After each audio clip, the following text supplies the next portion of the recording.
Hey everybody, Lisa Sabaniak here from lifelikeyoumeanit.com, and I'm coming to you live today so that we can talk about another chapter in Survivor to Warrior You Can Change Your Life in our Survivor to Warrior self-help series. And that is chapter 8, Failure or Redirection.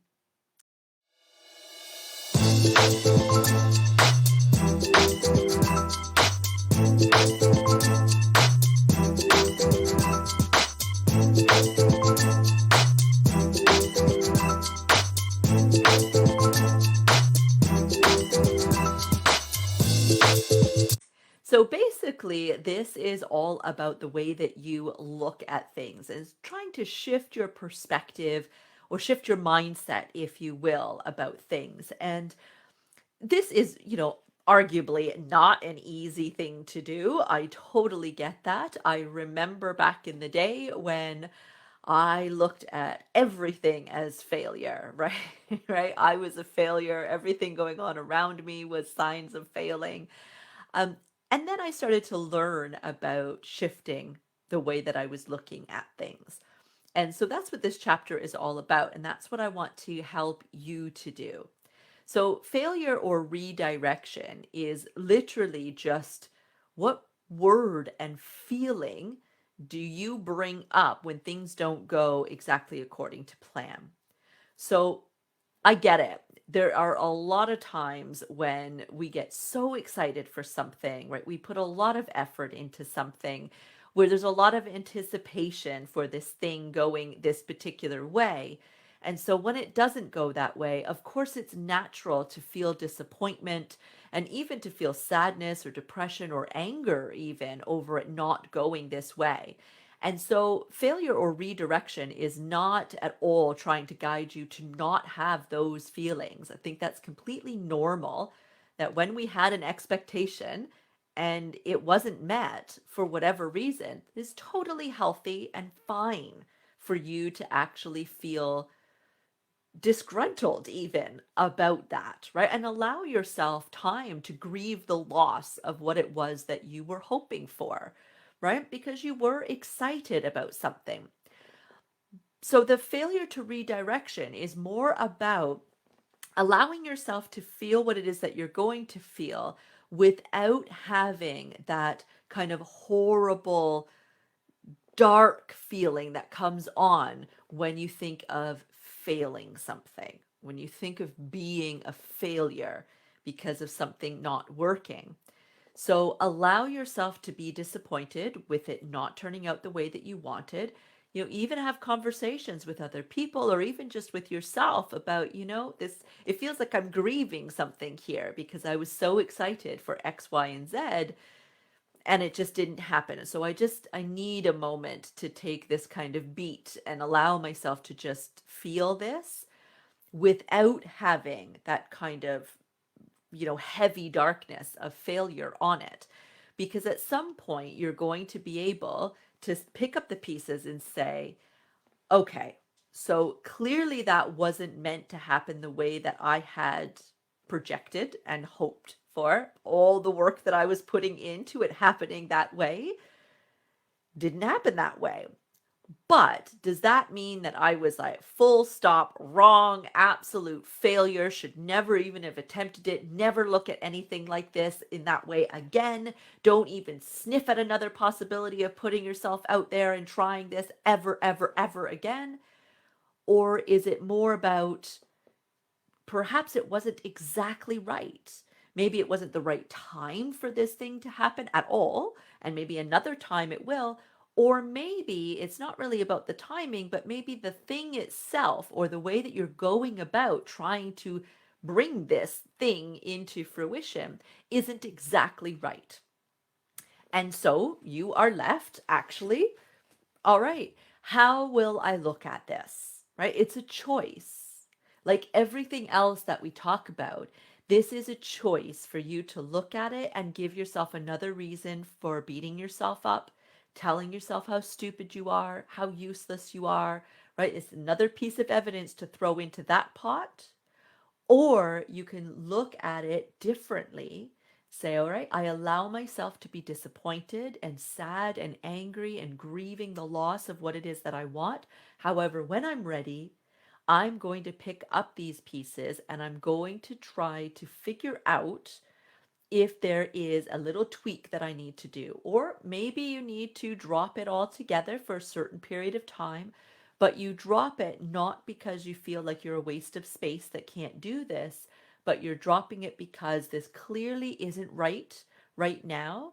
And you need time to figure out what it is that is right. It will guide you if that's what's meant to be, and have that faith in yourself and in the universe to allow yourself to be guided if that is the case. Right? If you look at my entire business, for example, right? I started this business essentially because I was very unhappy teaching. I'm a very big believer that if you're unhappy, you're the only person that can do anything about that. I was very unhappy, so I didn't look for somebody else to make that better, and I looked at myself. Now, I was unhappy with the profession of teaching here in England, not unhappy with my school or even the support that I had from the senior leadership team or anything like that. It was not teaching itself, it was the system, something that I don't have any control over. Yet, I put myself through 4 years of university. I actually did 5 years of university in 4 years' time while still working full time in my mid to late 30s. I lost a very important relationship to me during that time. There were so many sacrifices that I needed to make in order to be able to become a teacher. And then when I graduated, I couldn't see being able to get a job in Canada, where I was from, because they had just changed the system so that it was going to be a minimum of 3 to 4 years before you could get a full time job. I was 39. I wasn't willing, after all the sacrifices that I went through, to wait for that period of time on the hopes that I would then, in my 40s, finally have a full time teaching gig. So I took matters into my own hands and I started applying globally. I got 2 job offers in England. I sat and with myself and looked at the pros and cons of each of them, chose the school that I thought was going to have the least cons and the more pros, and I went ahead and I accepted that job. That meant I had to move to a whole nother continent where I'd never stepped foot. I had never been to that country before. I didn't know anybody in that country. And I was leaving everything that I had ever known behind. I was changing my career from massage therapist to teacher, and I was moving all that distance, right? I got there, I settled in, I met some friends, I started working, and immediately hated it. Immediately hated it. As soon as I started to wrap my head around the system, I realized this was not a good fit. Now, I could have sat there and gone, oh my God, I have totally failed. I have totally ruined my life. I have up sticks and moved to a whole nother country where I don't know anybody. I don't have the support that I normally would have. I miss massage therapy. I miss having my clinic. I miss having all my clients. I could have focused on all of that part of it and been like, oh, I made the wrong decision. Or I could shift the way that I was looking at it and say, why am I here? Because when I look back at the whole putting my application forward, having an interview, getting the job offer and accepting, there was no point in that whole time frame where I sat down and went, I don't know. The whole time I was like, right, this is what I'm going to do. Boom, done. Right? It felt right. But now I was here in England and it was so wrong. But I knew that that must mean that the reason for me being in England perhaps is different from teaching. Maybe I'm not supposed to teach here in England. Maybe I'm here for some other reason. Because when I thought about going back to Canada, it didn't feel right. I don't know how else to explain it. It just didn't feel like that is what I was supposed to do. So I stayed, and 5 years in, I had met my now husband. I had moved to another school. I was still desperately unhappy with teaching. And I decided that I was going to do whatever I had to leave teaching. So I couldn't leave before because I was on a work visa. Now the work visa was up. I was married. I could do whatever I wanted to do. And so it's like, all right, what do I want to do? And I just started following my gut. And next thing I knew, I was writing a blog about recovering from child abuse. And the blog took off. And that caused a lot of people to get in touch with me and ask me how they can do the same. And that led to me starting up my Survivor to Warrior 3-month coaching program, bringing people through exactly what I went through, exactly, what worked for me to help them. Bespoke, of course, changing it up for whatever it is that they need. And that led to a big desire for me to really start to be an advocate for women and children and really start to get my story out there. And the next thing I knew, I was in magazines and I was on the radio and in the newspaper and guest blog posts on podcasts all over the world and all kinds of cool things. And that led me to, I want to stand up and tell my story and motivate people. And so that led me to speaking engagements all over England as well as in Canada. And then I actually just had my first real international one because I don't consider Canada to be my international one because I'm Canadian. But I was accepted to speak in Monaco in November, which has obviously been postponed now because of COVID. But still, amazing, amazing success there. But each step along the way was me just, okay, so this feels good. I'm having a little bit of success here. I feel like I'm helping, but I still don't feel like that is it. There's something a little bit missing here. So with each of these little movements or shifts within my business, again, I had the choice where I could look at it as failing, or I could look at it and say, I feel like there's a redirection that's needed here, just something else, right? And now look at me, I've got a few years under my belt. I've got my book, I've got my podcast. I still help people with the Survivor to Warrior program, but I also do one-on-one NLP coaching, which has been absolute game changer both for me and my clients, right?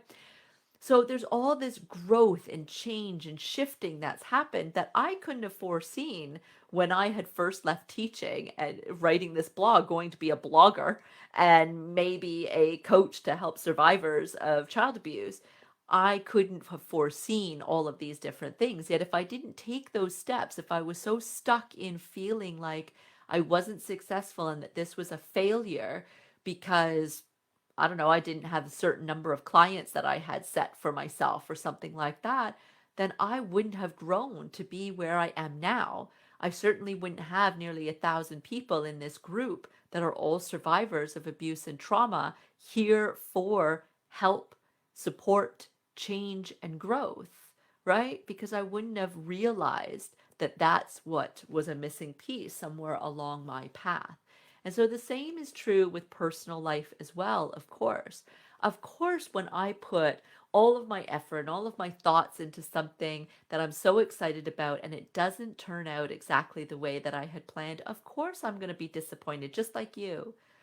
But I'm going to allow myself to feel that. I'm not going to shame myself for feeling that way. I'm going to allow it.